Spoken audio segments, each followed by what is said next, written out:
Hello and welcome to the Daily Comic and Collectible, episode 462.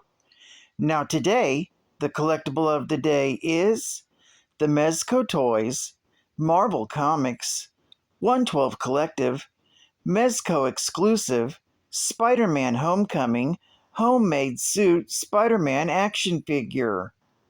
Distracted by the thought of proving himself to be more than just a friendly neighborhood Spider-Man, Peter Parker navigates his newfound identity while trying to maintain the life of an average high school student.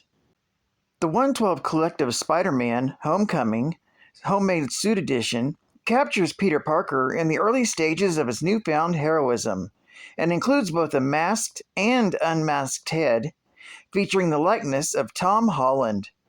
The web-slinger is outfitted in a bodysuit, a hooded vest with functional drawstrings, and spider insignia, as well as web shooters affixed to both wrists.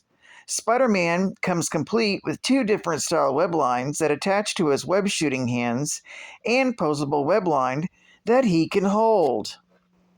Spider-Man stands 6 inches in height in the 1/12 scale, and the 112 collective body is equipped with over 30 points of articulation for authentic posability and displayability. Comes with display base with posing post and a magnetic display clip to literally place him crawling up a wall or hanging from your ceiling.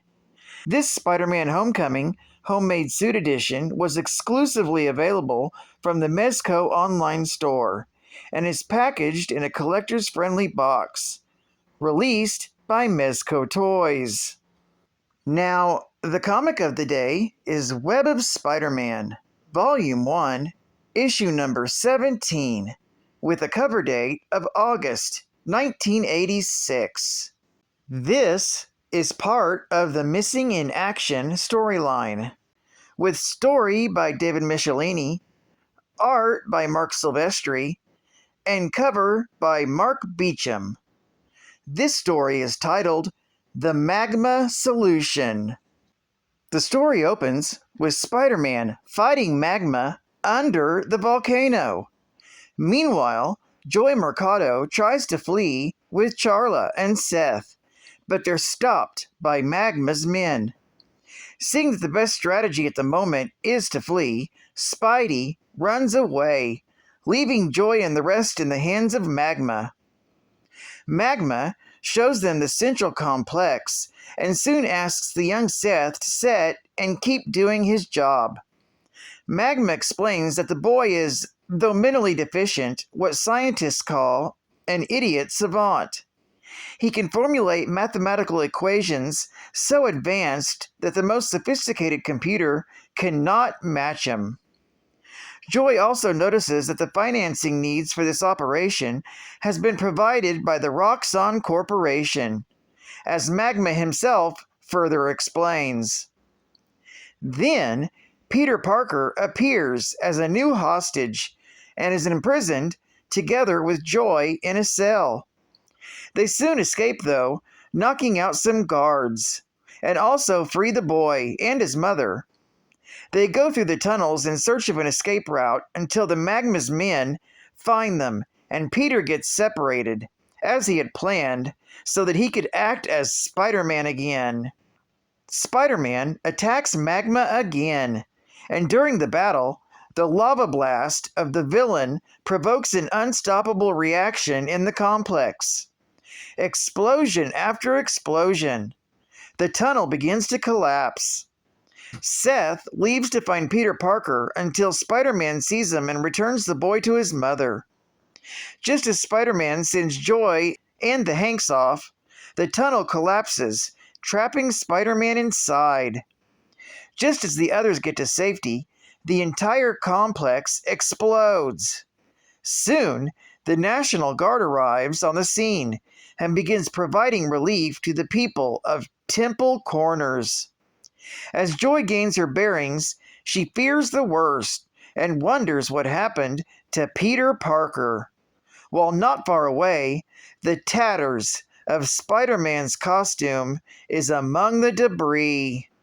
In the end, Joy wonders if Peter was able to find a way out, or if not far away, he died on the mountain. The next issue in this story is Peter Parker, the Spectacular Spider-Man, issue number 117. Geek Fact: Spider-Man recalls his previous encounter with Magma in Marvel Team-Up, Volume 1, issue number 110, from October of 1981, which was also Magma's first appearance.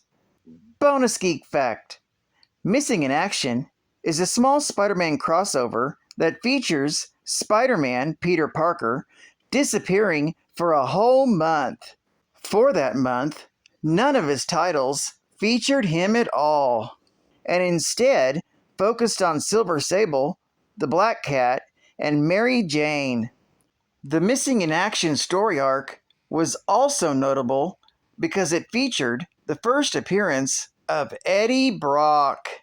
Another bonus geek fact: the Missing in Action story arc runs from Web of Spider-Man issue number 16 through issue number 18, and the epilogue of this story occurs concurrently in Peter Parker, Spectacular Spider-Man, issue number 117, and The Amazing Spider-Man, issue number 279.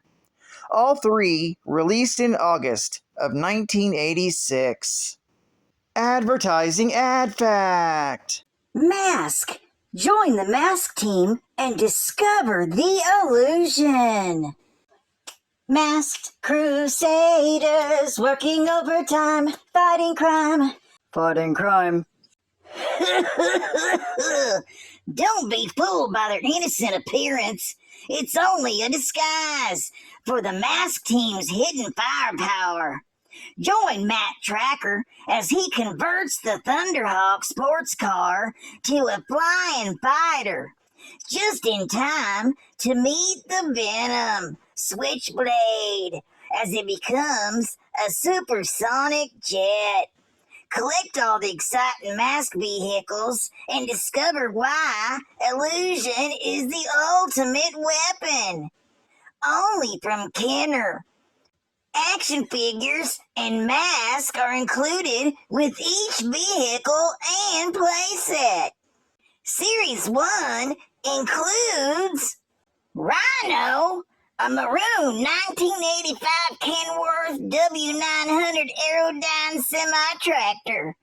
Included are M.A.S.K. leader Matt Tracker with his Ultra Flash mask and Bruce Sato with his lifter mask. Then there's Switchblade with the flagship Venom vehicle for the first series in '85. It's a futuristic attack helicopter that changes into a heavily armed fighter jet. The set includes Miles Mayhem, the leader of Venom, and his mask, Viper. Plus we have Thunderhawk, the flagship M.A.S.K. vehicle. Thunderhawk is a 1985 Chevy Camaro Z28 that turns into a jet fighter and includes M.A.S.K. leader Matt Tracker and his Spectrum mask. Also available was Condor with pilot Brad Turner with his Hocus Pocus mask, Gator with pilot Dusty Hayes with his Backlash mask, Piranha with pilot Slyrax with the Stiletto mask, and round it all out with the Piece de la Resistance Boulder Hill playset with Buddy Hawks and his Penetrator mask, and Alex Sector with his Jackrabbit mask. Boulder Hill was M.A.S.K's headquarters at a gas station in Boulder Hill. Boulder Hill Gas works as a functional gas station complete with gas pumps and a repair garage. If under attack, the gas station has offensive and defensive transformation abilities. including a freeze cannon and armor plating. M.A.S.K is state of the art by Kenner in 1985. So you better get yours today because this gonna be a collector's item in the future. Get your mask today. And final geek fact. Magma's story begins with Jonathan Dark as Chief Executive Officer of a mining company, investigating new and cheap sources of energy. His investigations were opposed by the environmental activists, who held demonstrations at his trial bore sites. His wife died in a car crash when attempting to evade the activists' blockade.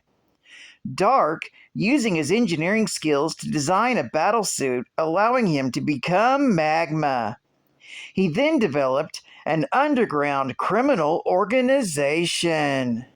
Magma's body armor was strong enough to survive a freefall from a 10-story building and was able to withstand 1,200 degrees Celsius, the temperature of the magma under the Earth's crust. His armor was also able to protect him from intense nuclear radiation. Magma wore a spiked vest made of the same material as his armor. In addition, Magma had a blast gun implanted in his right arm that was able to fire balls of lava, which were created by a generator worn on his back. Well, I'd like to thank you for joining me for another Daily Comic and Collectible, and I hope to see you again tomorrow. This is Cat Fan Comics Man, and I'll catch you on the flip. Over and out.